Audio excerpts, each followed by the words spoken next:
Hello. We're going to talk a little bit about social media. I'm sure all of you have heard of that, right?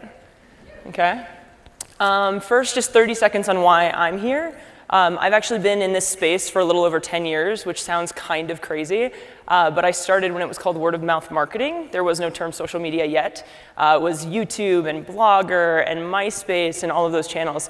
So I've got a pretty unique perspective on what's happening here. It's not something that I've only been paying attention to for a few years. I've ridden the waves now, so hopefully that decade of experience can help you guys out to be even more successful. When I sat down and thought about 30 minutes and how I wanted to spend that time, these were the things I really wanted to make sure that we hit on. So a couple truths to just accept before we get started, or we can argue about them. Fundamentals, these are incredibly important. Please pay much attention to this section. Some staffing tips. This is a pain point I hear about all the time, both client side and agency side, is how do we hire the right people? So I want to talk a little bit about that. Social media, so talking about the paid aspect of this, it's going to be really critical to your success. And then a cheat sheet at the end in case you forgot everything that I've said. Just remember these three things. Cool? So things to get out of the way right away. Social media is not free. Hopefully everybody agrees with that. It's not to say that you need to earmark $1 million to media spend within social over the next year. It's to say that the brands that are doing really, really well in this space are making an investment. They're making an investment in content. They are not recycling content from other marketing channels and putting it in social. They are making an investment in people. They are not just adding social media to somebody's title. They are finding somebody who is going to lead the charge for them. And they're making an investment from a paid media perspective as well. They're not just throwing content out into an echo chamber, right? They're making sure that it has a fighting chance. The other thing is this talk will not be about chatbots and geofilters. I didn't see chatbots on the agenda anywhere. I actually looked for it. I did see Snapchat. So if you're interested in these topics, I'm sure there's a talk for you. This will not be it. With all that out of the way, let's talk about some fundamentals. So I met with numerous people that I work with to talk about this agenda before I met with you guys. I wanted to make sure that I could pressure test it. And what I heard over and over and over again was this is probably the biggest deciding factor as to whether or not you're going to be successful. What is that North Star that you're going after? You cannot build a house without plans, without an idea of what you're building. So make sure you have clear and reasonable goals. Who knows this tweet? Hopefully everybody? Okay, I'm sure everybody knows it and they just didn't raise their hands. But this was that dunk in the dark tweet that Oreo put out in the 2013 Super Bowl. This was what really spurred real-time marketing. And for somebody like myself that was working at a social media agency at the time, this is what I heard on Monday from every single client that I work with. And I know that this is an old example, but let me tell you that this is still happening constantly. There is this following behavior, there is this they did it so we have to do it attitude that still persists. And so I really wanted to unpack this example. It's well documented. I can give you a lot of proof about why this is a very, very bad thing to say to your agency. First of all, it didn't just happen, right? All of the clients at the time said, what does our next editorial calendar look like and what's our dunk in the dark tweet? That's not how this was built, right? Even the Oreo team said, listen, I know that this looked like it was an overnight success. It was not. This was a ton of planning. This was a big investment on our part. It was a year and a half in the making. The Daily Twist campaign is something that Oreo started doing to celebrate their 100th birthday. This started the year before that Super Bowl tweet, and what they said was that they wanted to put out 100 pieces of content that were very contextually relevant, and they wanted to do it on a daily basis. And so they made an investment in that campaign to create very, very relevant content in bite-sized pieces and put it out onto the internet. What you saw with the Super Bowl was an extension of that campaign that started many, many, many months before. They also invested in technology that powered that war room that we all heard about afterwards. They had no idea what the payoff was going to be for that, right? There was no real-time marketing really at the time. And so they said, listen, we have this approach. We want to be contextually relevant. How do we do that? Let's set up social listening technology that's going to tell us what's going on, tell us what conversations are most popular, tell us which ones mean the most to our audience. And they did that investment without knowing that it was going to result in this incredible effort that they had. They also had a steady spend of paid media for years and years and years. One of the first brands that I ever worked with in social media was Philadelphia Cream Cheese in 2007. Kraft made big investments in this space when nobody else was doing it. And as a result, when that tweet went out, Oreo had a huge fan base that was already engaged with them, and that's what really helped it to propel into this viral sort of phenomenon that occurred, right? It's not like they had 2,000 followers, a couple of them picked it up and retweeted it. No, this had a lot of momentum behind it. And also, hopefully most of us are aware, for those of us who are not, there was a room during the Super Bowl that had creatives from the agency, that had brand team members, and that had legal folks there who could give approval on the fly. This is, again, a huge investment that they made. And so when I got those calls saying, let's be the next Oreo, my response was, cool, what are you willing to do to commit to that? Are you willing to come fly out here and let's get in a room together when there's an event that's really important to your audience? Well, no, we can't really afford that in our budget right now. Are you willing to do all of these other things? Not necessarily. So the challenge I would tell you, if you're on the brand side and you're going to an agency, or if you're on the agency side and a brand that you're working with says to you, I want X, without giving you any insight behind it, I would ask this question instead, or I would ask this question of them, right? So I want a plan for how we're gonna generate a ton of positive earned media about this particular product. That's what Oreo did, and that's what led to that tweet. The other thing that you need to do is make sure you understand your brand's role. So I thought that the keynote today was really, really insightful. I love this idea that people like us do things like this, right? What is your brand? What does it represent to the user? Who are you in their lives? What is appropriate for you to talk about and what isn't? I think when we look at a lot of the really fantastic examples of digital or social marketing campaigns over the last couple of years, it's when a brand knew who they were, they lived by that ethos, and then they extended it into these channels. They weren't trying to be anything that they hadn't already been for a long time. They were just using digital in new ways to tell that story. So I'm sure we're all familiar with Opt Outside. It's a fantastic example by REI. What I think is really interesting about this case study is that there are very few brands who could have done this and been successful with this. Patagonia maybe is the only other one. But there was a lot of press afterwards about the fact that REI didn't lose any sales by closing their store that day. All of the sales went online, right? They got a ton of earned press around it because of this bold move that they made. And so I think that had they been a different type of brand, when all of that came out, it would have made this seem disingenuous. But the fact is that it was true to their ethos, it was who they were, and so nobody questioned why they did it, right? It made sense that they would do something like this. Another really good example, if you're not familiar with this campaign, I would beg you to check it out. Share Your Ears. So Disney has a long relationship with Make-A-Wish. To celebrate the 100,000th wish that they were granting at a Disney park, they wanted to do a campaign around it and have a donation tied to it. So they said for every time this campaign hashtag of Share Your Ears was shared across social media, they would donate $5 to Make-A-Wish. They capped it at $1 million. What I love about this was that they didn't team up with Make-A-Wish because they wanted to do a campaign, right? They had a long-standing relationship. They also looked at how are people talking about our parks right now on social media. They're sharing all of these photos of these iconic ears, right? Let's just capitalize on that by having that be the thing we ask them to do, not ask them to click on this thing, go to this site, fill out this survey, tweet this thing, make this video, whatever. They said, just keep doing what you're doing, hashtag it, and we will give you this emotional benefit of having a donation made because you did that. It was incredibly successful. They ended up doubling the donation to $2 million. Again, just very true to their brand, very true to the audience and the natural behavior. I realize those are two really big examples, and examples that probably cost a lot, even though they maybe didn't have a high production value. I'm sure were a lot of people involved in it that made it cost a lot. So if you're a brand that doesn't have a ton to spend and wants to do something impactful, Fix and Six from Lowe's is a fantastic example. At least in the case study, they say that they spent $5,000 on this campaign. I'm sure that it was a lot more than that when you consider all the people that worked on it. But in terms of production, it was $5,000. And what they did was they saw Vine, which at the time was a channel, was also a new channel, had a limit on video of 6 seconds, right? It was 6 seconds loops. And they said, what can we do in 6 seconds that's going to bring value to our consumer? And so they challenged their creative team to offer value in 6 seconds. And so they came up with these really quick fix ideas for how to polish your tile in your bathroom and get it sparkling clean, how to get rid of flies in the backyard, how to do these things that were pain points around the home and the yard area that you could communicate in 6 seconds.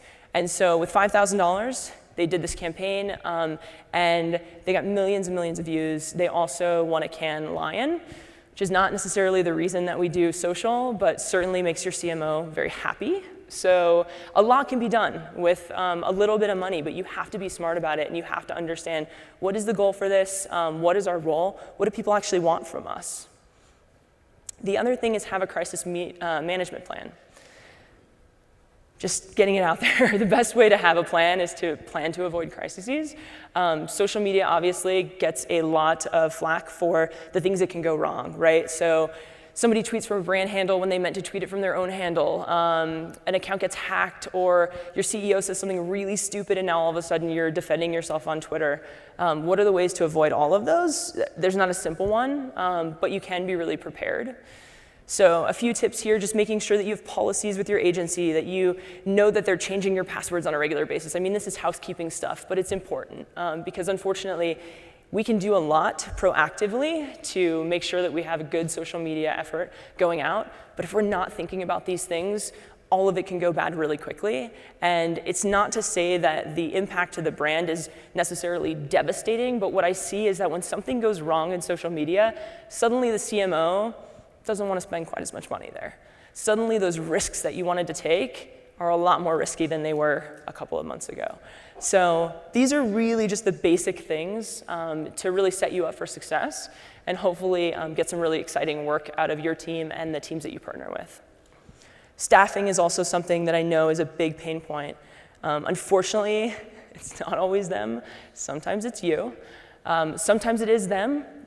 But sometimes it is you. So how do you make sure that you're doing right by your team? I think that it's hard to find good people, but what's really, really devastating is when you find somebody who's incredibly talented and can do great work for you, and you are the blocker to actually getting that kind of work out of them. And so these are a few ways to make sure that doesn't happen.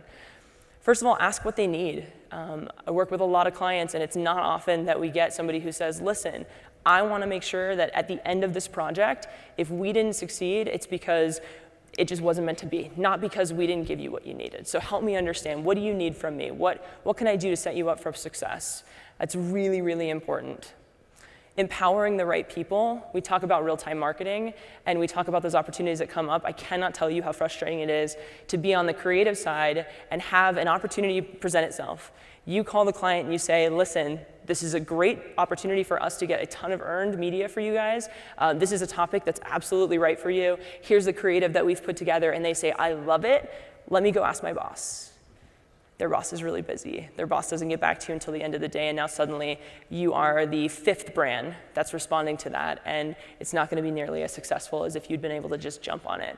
So I know it's easier said than done. Again, there are all those risks that exist within social media, but it's the truth. You've got to empower these people, and if you don't trust them to do right by you, then you need to put somebody else in that position. But please don't try to be a social brand and then have that approach that takes hours and days and weeks to make a move. It's just not going to work.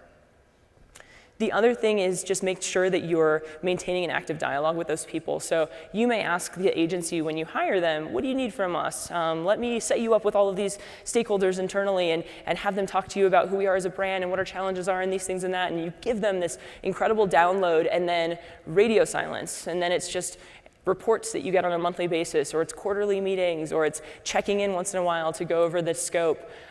Make sure that you're keeping a dialogue with them. When a new channel comes up, don't just say to them, what's our Snapchat strategy or what's our chatbot strategy? Say to them, hey, can we talk? Can we get together and spend a couple of hours talking about what does this mean for us? And how are we going to approach it? And what do you need from me to be successful at this? And have that dialogue going. That all said, you do need to make sure you're hiring the right people. So I think one of the most important things that we can do when we're trying to identify talent that's right for us, or agency partners that are right for us, or clients that are right for us, is to ask the right questions. So this is something that probably comes up in a lot of interviews with social media team members, no matter if they're a social media manager or if they're going to be a director of social media strategy for you. What do you think the right Snapchat strategy is for me? don't ask that. It's not a good one. They don't know your brand. They don't know your consumer. They don't know your goals. They don't know what's holding you back. They don't know anything. It's an interview, right? They've known you for about 5 minutes. So instead ask them, hey, why do you think it's so popular? What do you think it means for how we market our brand and our products to this audience that's growing up with these types of channels? What is that behavior? What's the impact of it? What's interesting about this is then you have a dialogue that's deeper than just this flashy, new, shiny object. And it really helps you understand, is this somebody who's going to be able to help us beyond Snapchat? Because I can tell you, as somebody who's been in the space for 10 years, if my career rested on my mastery of MySpace, I certainly wouldn't be on the stage right now. Right? Unfortunately, I think we get really, really consumed by these things, right? So please, focus on what is the behavioral insight behind it? What is this person's ability to really think through these critical questions? How do they then apply those learnings beyond just social, right? Social doesn't live all by itself. This one is a big one for me. I see a lot of social media experts that have very envious followings on Twitter, or on Instagram, or MySpace, Facebook, whatever it is. It doesn't help you. It does not help you. Unless you are hiring them as an influencer, it is not going to help your brand. Please, instead of looking at those stats, ask them, tell me about the impact you've had on a client's social channels. If you guys have a goal of growing your following on one of those channels, that's a totally reasonable goal. I'm sure there's a rationale behind it. I'm sure it's not about just the vanity of having it. Ask them how they do that. Ask them what it's going to cost to do that. Ask them if your thinking behind why you need to do that is right. Have that dialogue with them instead of just looking at the numbers. And then this is a funny one because as I reviewed this presentation with somebody in our leadership team, she said, I think at the end of it, you need to add the brands that people should go and check out that are doing a really good job in social media. And I was like, yeah, okay. And I was like, absolutely, why would I do that? Because what they're doing right may not be at all applicable to you or to your challenges. You may have no idea how much money they are spending. You may have no idea what their goals really are. And so this is a tough one because it gets asked all the time, casually or professionally. And the thing I would say instead is ask the person that you're talking to, what do you think it takes to be effective in this space? What are reasonable measures of success? Are they sales? That's my goal. My goal is sales. Is social media relevant for me? And if so, how? Right? These are the types of things that will really spark a dialogue that will give you insight into whether or not this person is the right person for you to team up with.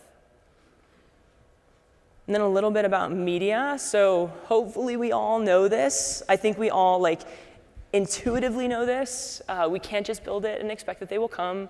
We know that you have to promote it and then pray to God that you've done a good job, that your creative is awesome, that your idea is strong, and that people care, right? But really, I cannot tell you how many times we fall into this trap of we spent our whole budget building the thing.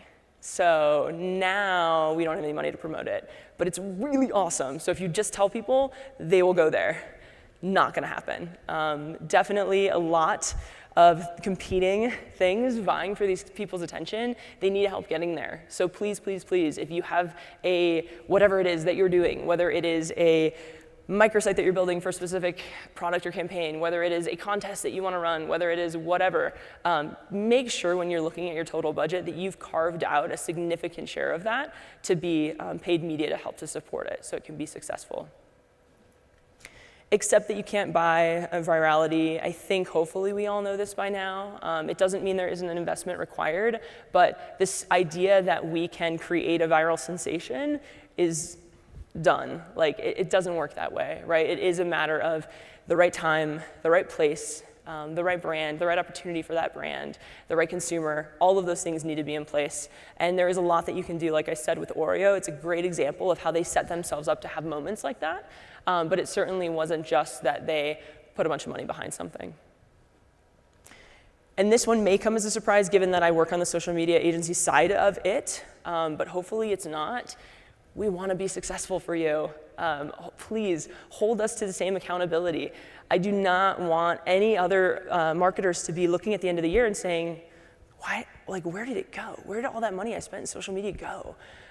It's too late at that point, right? So please make sure that you are checking in with that team, that you're looking at the performance, that you're looking at the metrics, and that you are holding it to the same expectations you do all your other marketing. It helps everybody to be more successful, helps you feel like you're getting what you need out of it, and it will save you from that regret at the end of it that says, I have no idea what my ROI was this year.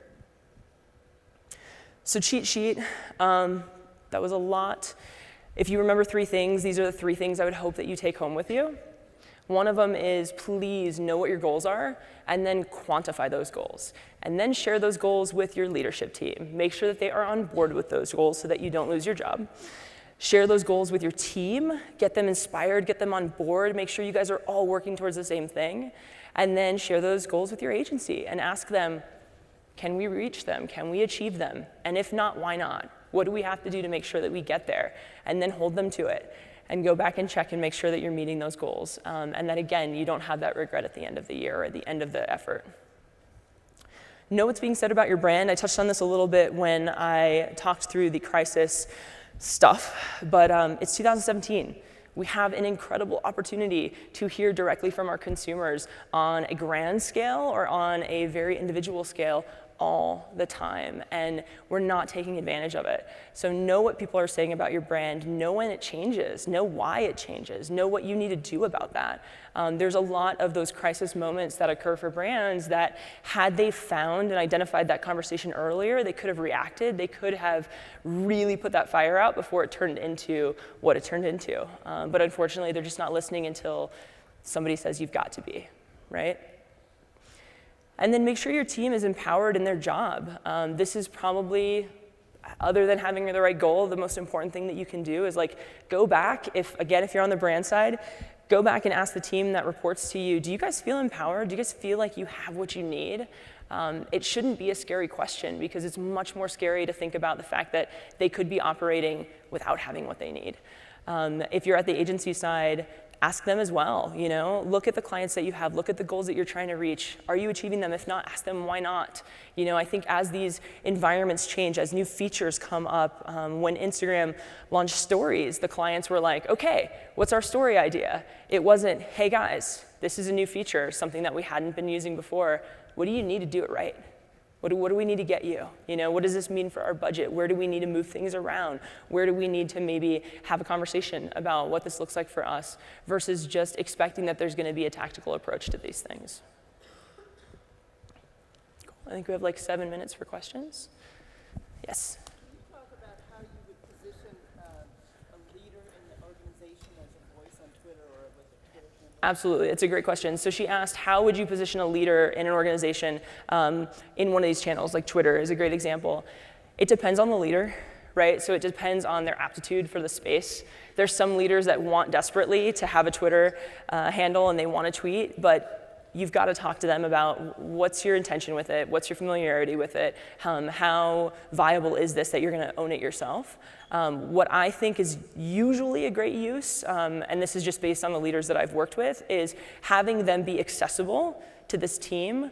So one of the things that I didn't mention that I meant to was in those crisis moments, right? I worked with a travel brand where just by nature of the business, there were a lot of crises that came up for us.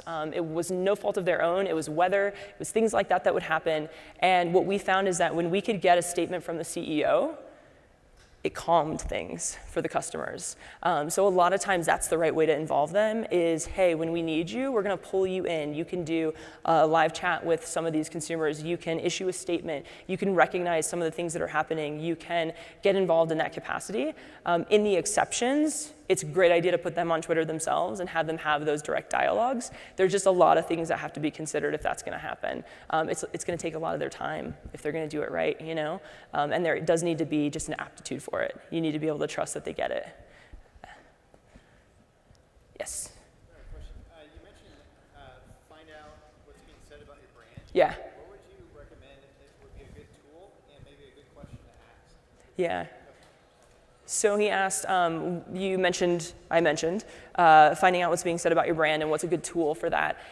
there are tools like Sysmos, Radian6, those types of things that help you to look at it as a more macro level. I think there's also just making sure that you're getting feedback from the people that are running the channels as well. So sometimes there's like micro trends that are happening across the different environments that are really, really important for you to know of. And unfortunately, a lot of times those just don't have a chain of communication to get told to the people that actually need to hear it.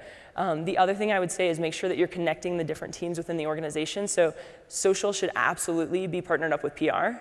If there's something that is being said in the press, that has implications for social. If there's something that is being said in social, has implications for the press. So just make sure that everybody's communicating as best they can, and then utilize tools like that. Like Sysmos is one that we use a lot to just look at what are the overall trends, how are we trending positively or negatively, why is it suddenly shifted? Hey, there's this topic that's suddenly really, really taking up a lot of our conversations, and we're not completely sure why. Or it seems like we're getting, more males that are talking about us than females lately. What is that? What are we doing that's different that might be encouraging that? And what's the opportunity? What does it mean for our social strategy? Just paying attention to things like that. And then did you have a question? I was curious, with the evolution of social media just in general, we alluded to Vine, MySpace, Yep. TikTok. Where do you see social media going in the future? Oh, that's a tough one. So she asked, as we look at the evolution of social media and how things have changed, where do I see it going in the future?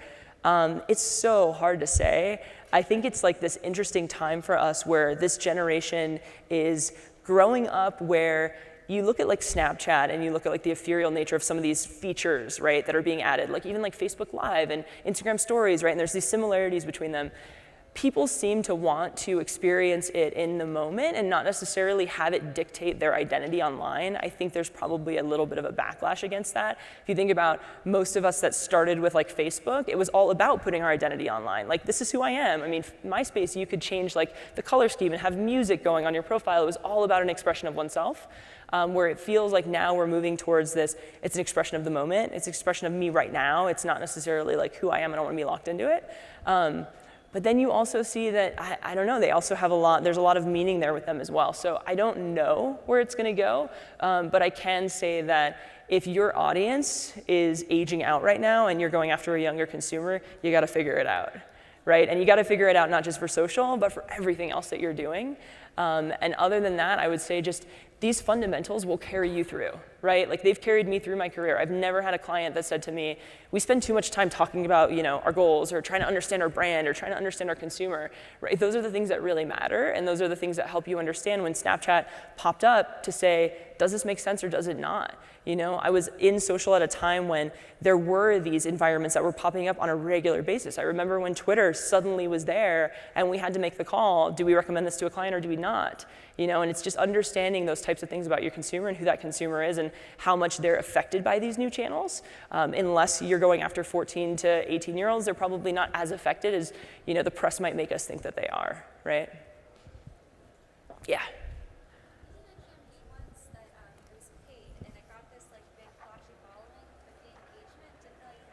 Yeah. So paid media, how do you balance that growth with good growth? Shocking that happened.